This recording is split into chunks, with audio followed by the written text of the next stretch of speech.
शैक्षणिक व इतर उपयुक्त व्हिडिओज पाहण्यासाठी सबस्क्राईब करा all in one for VI या आपल्या यूट्यूब चॅनलला. तसेच बेल आयकॉनला देखील क्लिक करायला विसरू नका, जेणेकरून नवीन व्हिडिओजचे नोटिफिकेशन्स हे आपल्याला सर्वात प्रथम प्राप्त होतील. व्हिडिओ आवडल्यास व्हिडिओला लाईक व आपल्या मित्रमैत्रिणींसोबत आणि नातेवाईकांसोबत शेअर करायला सुद्धा विसरू नका. नमस्कार, मृण्मयी जोशी बोलते आहे. आजच्या आपल्या मराठी व्याकरणाच्या पाठात आपण काळांचे उपप्रकार पाहणार आहोत.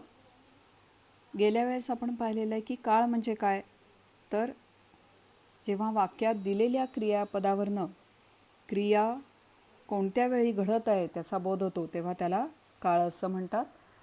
आपण 3 काळ पाहिले: वर्तमान काळ म्हणजे प्रेझेंट टेन्स, भूतकाळ म्हणजे पास्ट टेन्स आणि भविष्यकाळ ज्याला इंग्लिशमध्ये फ्युचर टेन्स असं म्हणतात. आज आपण काळांचे उपप्रकार पाहणार आहोत. उपप्रकार किंवा पोटप्रकार असं ज्याला म्हणतात.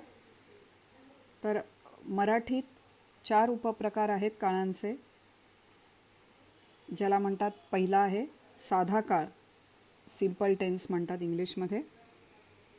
आणि दुसरा आहे अपूर्ण किंवा चालू काळ, ज्याला इंग्लिशमध्ये कंटिन्युअस टेन्स म्हणतात. तिसरा आहे पूर्ण काळ, ज्याला परफेक्ट टेन्स असं म्हणतात इंग्लिशमध्ये. आणि एक चौथा प्रकार आहे रीतिकाळ मराठीमध्ये. हा प्रकार इंग्रजीमध्ये नाही.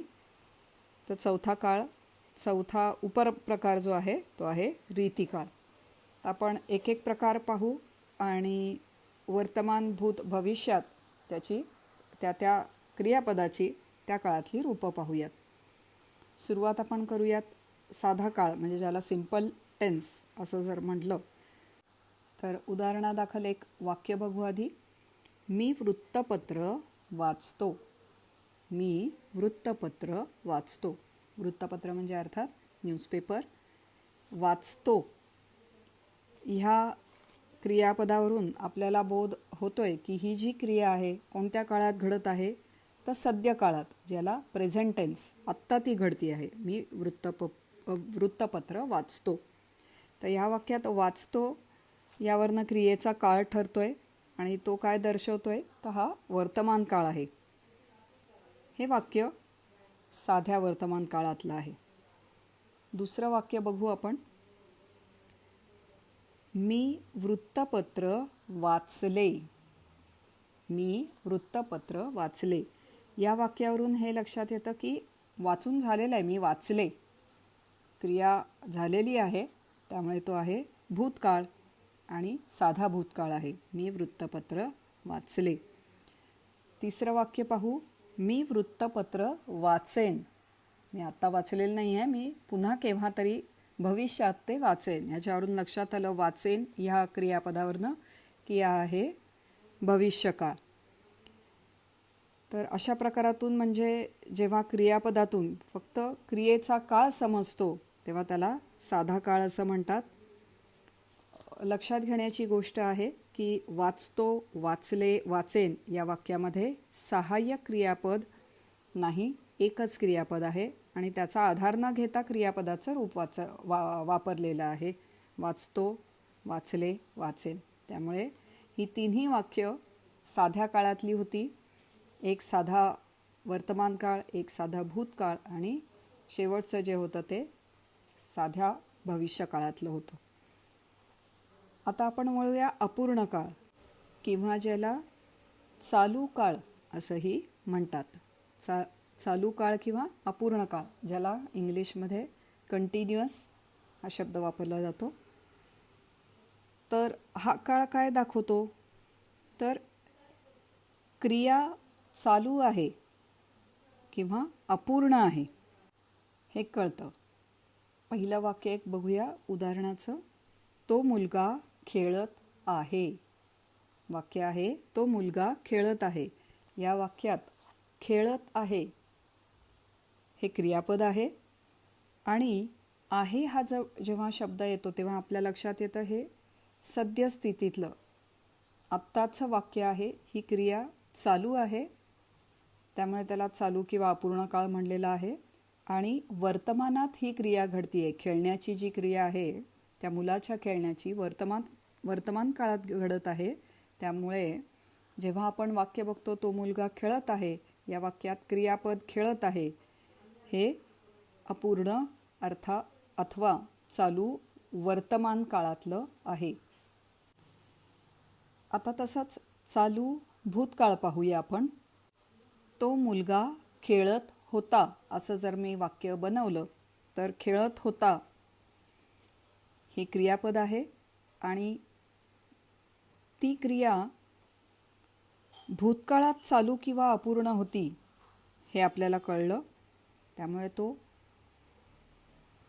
चालू अथवा अपूर्ण भूतकाळ खेळत होतावरनं समजलेला आहे. तिसरं वाक्य बघू. तो मुलगा खेळत असेल. या वाक्यात खेळत असेल हे जे क्रियापद आहे हे वाक्य खेळण्याची जी क्रिया आहे ती भविष्यकाळात चालू किंवा अपूर्ण असल्याचं आपल्याला आढळून येतंय. त्यामुळे हा अपूर्ण भविष्यकाळ आहे. ह्या तीनही काळात आपल्याला क्रियेची अपूर्णता दाखवलेली आहे म्हणून त्याला आपण अपूर्ण काळ असं म्हणतोय. अपूर्ण काळात क्रियापदाची रूपं बनवताना क्रिया अपुरे दाखवणारे धातू साधित व त्यापुढे अस या सहाय्यक क्रियापदाची त्या त्या काळातलं रूपं येतात. वरील तीनही वाक्य जी पाहिली त्यात खेळत आहे, यात आहे जे आहे हा शब्द सहाय्यक क्रियापद आहे. दुसऱ्या वाक्यात खेळत होता, त्यात होता हे जे आहे हे सहाय्यक क्रियापद आहे. तिसऱ्या वाक्यात खेळत असेल हे जे क्रियापद आहे त्यात असेल हे सहाय्यक क्रियापद आहे. थोडक्यात जेव्हा आपण चालू काळ दाखवतो तेव्हा क्रियापदाबरोबरच आपण ते अपुरं आहे हे दाखवण्यासाठी इथं अस होतं.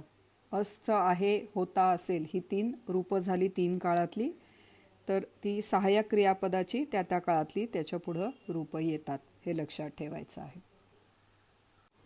आता तिसरा उपप्रकार जो आहे तो आहे पूर्णकाळ. वाक्य बघूया आपण. मधूने लाडू खाल्ला आहे. या वाक्यात खाल्ला आहे यावरनं खाण्याची क्रिया ही आत्ता वर्तमान काळात पूर्ण झाली आहे हे समजतं. त्यामुळे हा पूर्ण वर्तमान काळ आहे.